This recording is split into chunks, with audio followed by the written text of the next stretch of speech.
What's good? What's good? Happy Thursday night. Welcome to the Cops and Convicts live stream podcast with Sean Shepard. That's who I am. We are streaming live tonight on Facebook, YouTube, and LinkedIn. Subscribe, share, and hit the thumbs up and notification bells on those platforms so you can help the channel grow and know exactly what we're doing and when we're doing it. Welcome.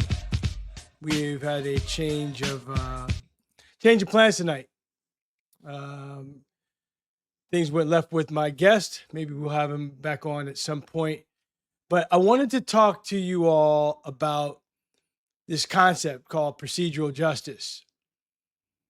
It's something that all citizens should know about because it's a standard of service that members of law enforcement are supposed to provide. I believe that just about every law enforcement agency in the country shares this concept of procedural justice with their cadets. So they're taught about procedural justice. But ironically, during game changer trainings, when I ask for a member of law enforcement to define procedural justice, they can't do it. I mean, 9.5 times out of 10, they can't do it. So let's go over what procedural justice is. And let me share this with you. So there are 4 pillars of procedural justice, and this is coming from the community-oriented policing service within the U.S. Department of Justice. So check it out. Fairness in the process, transparency in actions, opportunities for voice, impartiality in decision-making. Procedural justice is based on 4 central principles: treating people with dignity and respect, giving citizens a voice during encounters, being neutral in decision-making, and conveying trustworthy motives. Research demonstrates that these principles contribute to relationships between authorities and the community in which, 1, the community has trust and confidence in the police as honest, unbiased, benevolent, and lawful. Number 2, the community feels obligated to follow the law and dictates of legal authorities. And lastly, the community feels that it shares a common sense of interest and values with the police. What's so important about procedural justice, in my opinion, was number 2. If members of the community feel like they're treated with an opportunity to voice their opinions, be heard. So if community residents feel like they have an opportunity to be heard, if they feel like they're being treated with fairness, if they feel like officers are acting with integrity, and if they feel like law enforcement agencies are moving with transparency, their theory is that residents like you and I are more likely to follow commands that are given to us by members of law enforcement. That word comply. We hear that word comply.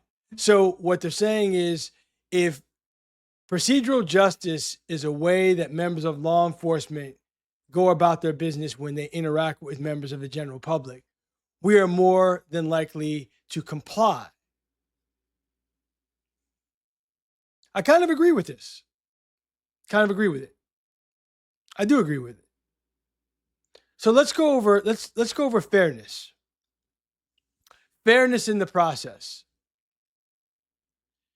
Now, my personal opinion as an adult is that fairness doesn't really exist in this world. What do I mean by that?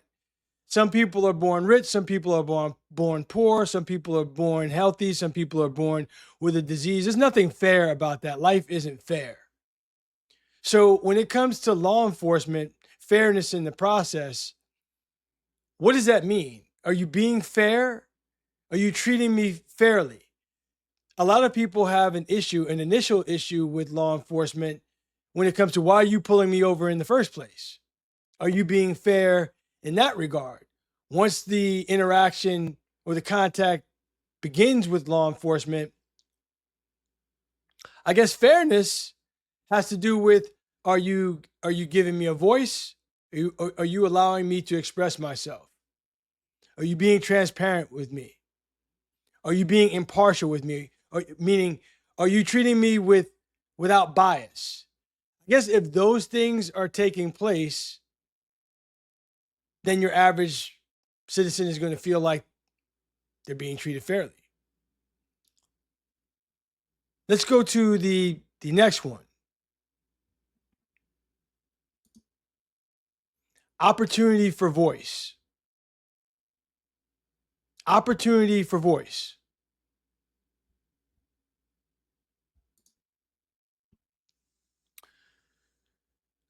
I've often shared that juvenile probationers and juveniles that have been arrested have shared that they prefer to be arrested by female officers. When I asked them why, they said that female officers give them the opportunity to speak. They hear them out as compared to male officers who tend not to. This is them saying this, not me. They're used to male officers telling them to shut the F up. Female officers listen to them, hear them out as they're getting arrested. I want to make that clear. They still got arrested. They just had an opportunity to express themselves while getting arrested with female officers. I think it's important for us as citizens to be heard while we're being detained or if we're being arrested or when we get pulled over. It might just be a routine traffic stop. Why is that important? Because at the end of the day, we like to feel like we're having a human interaction, that we're actually having a conversation. Now, granted, there are some instances, depending on what the nature of the stop is and what the nature of the call was, some members of law enforcement during some stops are not going to have time to hear you out. If they feel like their lives are in danger, if the call that they got causing them to detain you or pull you over is of danger to them or somebody else, you may not get an opportunity to be heard until you're in handcuffs and the officer feels like he or she has you safely secured. I'm just putting that out there. But once they do, based on what procedural justice is, that member of law enforcement is supposed to listen to you and hear what you have to say and speak your piece. We've seen a lot of videos on social media of that not happening. However, I've come into contact with many members of law enforcement that feel like that's important and that that's part of their routine when they detain us, is to hear you out. So that's the second tenet of procedural justice. Let's go to transparency. Transparency in actions. What does that mean? Well, when I think of transparency, I think of how transparent an agency is. For example, there's a critical incident, maybe an officer involved shooting. There's body worn camera footage of the incident, and we don't get to see that body cam footage for months, in some cases, years. Community residents don't feel like law enforcement is being transparent when they hold on to that footage, regardless for why they're doing it. They may have legitimate legal reasons to hang on to it. I'm just here to tell you that the community doesn't feel like law enforcement is being transparent when they do that. When it comes to individual traffic stops, my interpretation of transparency is, are you being forthright and honest with why you're pulling me over? It's that simple to me. I've had a number of instances where I've been pulled over by law enforcement. One I can think of in particular when I just started driving. My mom bought a new car. I was driving down to Trenton, New Jersey to visit my girlfriend. I'm wearing a do-rag. I have sunglasses on. Officer pulls me over. I wasn't speeding. And when he came to the window, he said to me, this car is coming up stolen. And he said that after, he gave me the standard driver's license, proof of insurance, and registration. Well, my driver's license and the registration name, the name that was on the registration was my mom's last name and my last name. So when he said that this car was coming up stolen, I didn't believe him at all. There's no way the car was coming up stolen. Why that guy pulled me over, I'll leave that for you to decide. I don't think he was pulling me over because he thought the car was stolen. But that's an example of lack of transparency. I don't think that he was being honest. Tell me exactly why you're pulling me over. And that really leads to the last tenet is impartiality in decision making. Impartiality in decision making. So that last example that I gave you, a real life example of me getting pulled over, I didn't feel like he was being impartial when he made the decision to pull me over. I feel like I was being racially profiled, and that's why he pulled me over. Nice car, black dude in a do-rag with sunglasses. What's going on here? That's how I felt. And the fact that the car was absolutely 100% not stolen and my driver's license last name matched up with the registration last name. I mean, what are we doing here? So officers are supposed to treat residents like you and I with impartiality in decision making, not just to pull us over, but are you being impartial when you ask me to step out of the car? Are you being impartial when you ask to search my car? Are you being impartial when you put me in handcuffs and put me in the back of the car to search my car? If you are being impartial, you got no problem from me. But a lot of residents don't feel like officers move with impartiality 100% of the time. Let me give you two examples that members of law enforcement have shared with me of procedural justice and not procedural justice. So a former member of law enforcement was working with LAPD at the time. And he pulls over this motorist on the freeway.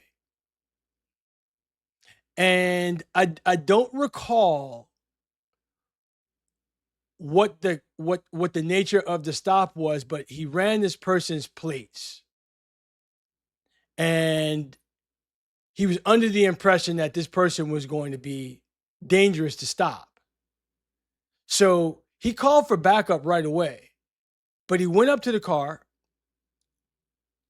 and engaged in a conversation with this guy. And he kept talking and he kept talking and kept talking, never asked him to get out of the car, never said he was going to detain him because he wanted to wait until backup arrived. And once backup arrived, they asked this guy to get out of the car and he complied. And when he got out of the car, a .357 Magnum fell out of his lap and onto the floor of the car. And at that point, they were like, okay, you're under arrest, so on and so forth.